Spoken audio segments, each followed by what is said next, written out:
केंद्र सरकार को विभिन्न योजनार सचेतनता विकसित भारत संकल्प यात्रा माध्यम केंद्र सरकार द्वारा प्रदत्त जनहितकर कार्यक्रम को घुंचेपाली पंचायत जनसाधारण को सचेतन करने प्रधानमंत्री वीडियो वार्ता माध्यम कार्यक्रम सबू अनुष्ठित होती परिप्रेक्षी ग्राम पंचायत सचेतनता कार्यक्रम अनुष्ठित होता विकसित भारत संकल्प यात्रा को ग्राम पंचायत कार्यालय ठारे स्वागत कराइला।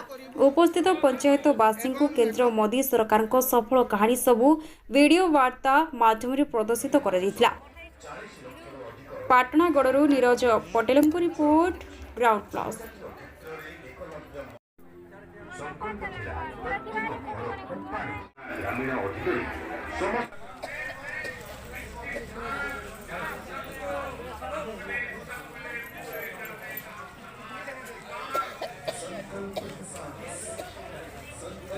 भारतर स्वप्न और आकांक्षा को पूर्ण करिबारे कौनसी भी बाधा सुदृढ़ करिबु एवं देश को युवक युवती